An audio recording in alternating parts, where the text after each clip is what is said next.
carry out Domino's 3-topping pizzas for $7.99 each, it takes skill to get that pizza from our store to your door. Through tight spots, slow walks, and water shots. So next time you order carryout online, we're going to tip you for delivering your own pizza to yourself. After all, you earned it. Get a $3 tip to use on your next order just for carrying out, only at Domino's. At Hooters, you can watch the tournament with your buddies. All your buddies. Like the ones with ice-cold beer.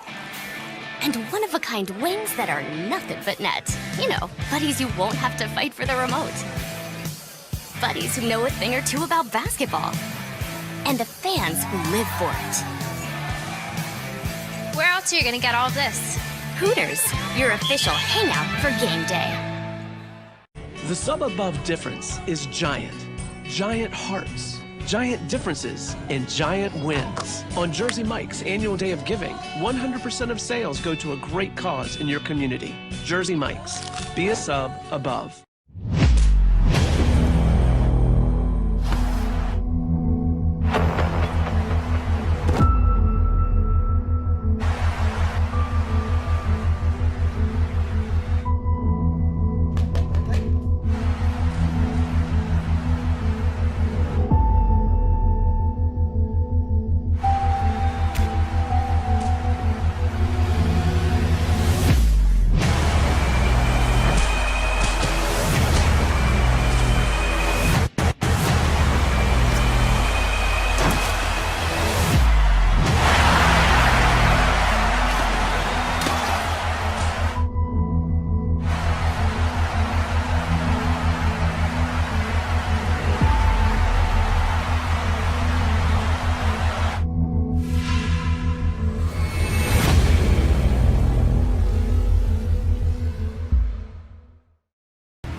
Accepted his spot at.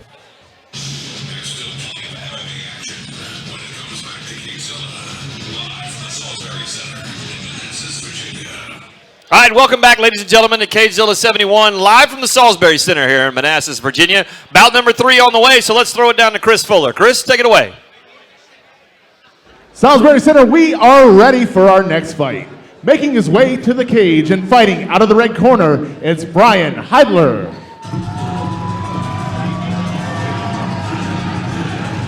Bryan Heidler, 6'1", 170 pounds, 21 years old, fighting out of Prodigy MMA, like we've seen a few fighters in the past there, including our initial fight of the evening.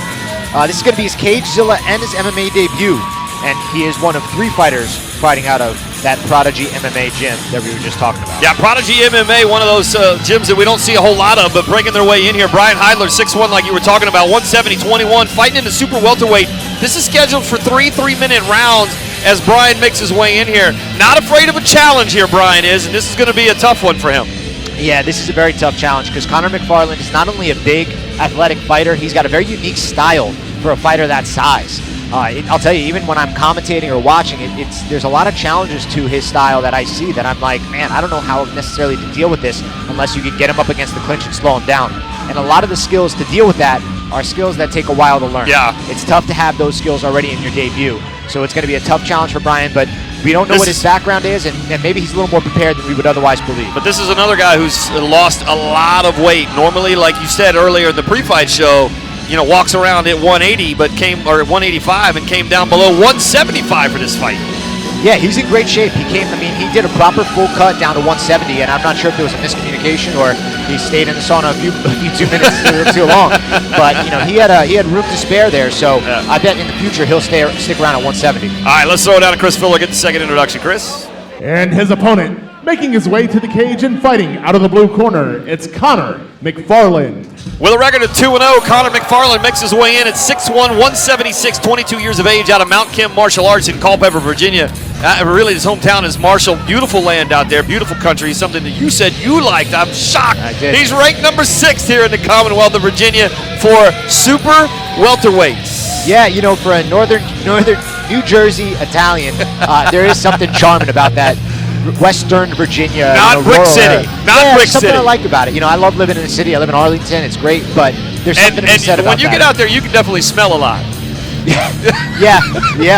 There's a lot of farms. You got no problem. There's a lot of land, but you know what? There's a lot of stars at night too. So I see the allure of Culpeper. Look how sweet he is. Yeah, very sensitive guy. Just lay out there on the blanket with your girl, watching the stars. See, now he's understanding the methodology. I get it. Connor McFarland is somebody that you do not want to mess with as he makes his way into the cage. Big boy right here, coming in at 6'1", ready to go here. Let's throw it down to Chris Fuller for the official introductions.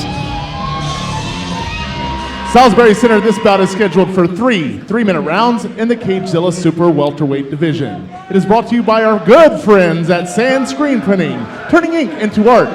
And the folks over at Tobaccoology, fine cigars and tobacco run by fine people with locations in Manassas and Haymarket. Now, starting out, fighting out of the red corner, standing 6'2" and weighing in at 170 pounds, fighting out of Prodigy MMA, he is making his CageZilla debut. It's Bryan Heidler!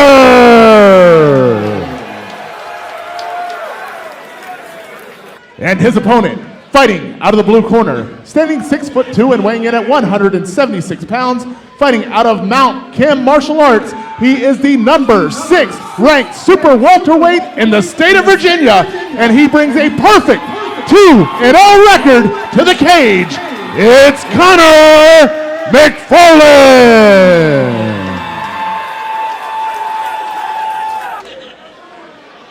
Once again, ladies and gentlemen, this bout is scheduled for 3 3-minute rounds. It is brought to you by Sand Screen Printing and Tobaccoology, and your referee is Victor Matamala. All right, Victor Matamala will be the referee for this. 3 different referees, 3 different fights already this evening. As we get the cage all locked up, Chris will make his way out of there, and we'll get the seconds all set. Victor will make sure it's all locked up. He'll be checking with the fighters and the officials along the edge of the cage. A little different here at CageZilla than you see at other promotions, because we have dream seats right along the cage, since we do not have to be down there. Touching gloves right on top of the CageZilla logo. Here we go.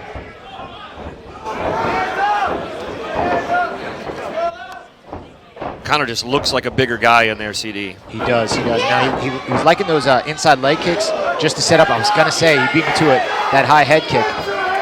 He's real light on his feet for a big guy. Look how much he bounces around, his movement. Yeah, on the balls of his feet, very athletic. And his ability to, like, just his fluidity of movement. You know, it's not, he doesn't load up at all. He just kind of, like, is always moving into the next strike or the next position. And one thing I'm seeing with Bryan is he's always a little bit out of position. His hands aren't really there. And now that Connor's got his back, he needs to be real careful here. Tough fight for Bryan to take here with the number 6 amateur welterweight. That's over. That quick.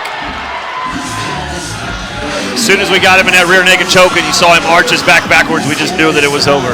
Yeah, there just wasn't a whole lot of intelligent defense there from Bryan. He's athletic, he's strong, but it looks like he just needs a little bit more, to be honest with you, just jiu-jitsu and boxing in general to understand some of the footwork and the positioning he needs to be in when he's dealing with the clinch and somebody has his back and dealing with somebody who's kind of bouncing around, how to take away those angles. But I'll be honest, man, I like what I saw from Connor. He was real light on his feet. He was flipping that inside leg kick, and he actually set up that high same side head kick. But ultimately, it was his grappling that got the job done here.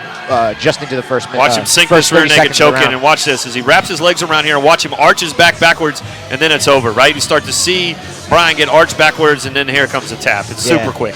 And real good positioning, too, hand positioning there. Connor was able to get his hands all the way through and really tighten it up. Yeah, super great job from both fighters. I think Bryan will be ready to rock here. You know, give him a couple more fights. Maybe not take on the number 6 amateur middleweight in the Commonwealth. Maybe find somebody else that was making their debut, you know. But you know what? Big ups to Bryan. You know, you want to come in here and fight somebody, and you want to come in here and fight somebody that has a purpose. You know, that's a pretty good job. Yeah, absolutely. Quite the experience. And you know what? He's upset. He's shaking his head, and I get it. He's going to go back, watch the video of this, and be like, you're right. I need to get on the balls of my feet. I need to get a little bit better about maybe side-to-side movement. understanding a little bit better defense as things happen during. I mean, it was pretty quick, but not a lot of film on that. But he'll learn real quick from that. Yeah, definitely lessons to be had here as we throw it down to Chris Fuller to get the official decision. Salisbury Center referee Victor Matamala has called a stop to the action just 45 seconds into the very first round. For your winner by tap out due to rear naked choke, it's Connor McFarland. McFarland goes to 3-0 with a rear naked choke here. I'm sure that'll move him up here and make him not number 6, probably move him into 5, maybe 4 in the Commonwealth of Virginia. Hopefully we get to keep him around before he tries to move into the pro division. When we come back, more fights. We're going to, my bad. I did not hear that. Skylar's going to talk to Connor McFarland here. We haven't talked to Skylar in here this evening. Skylar's good to see you. Skylar's going to have Connor here in just a second. Skylar, take it away.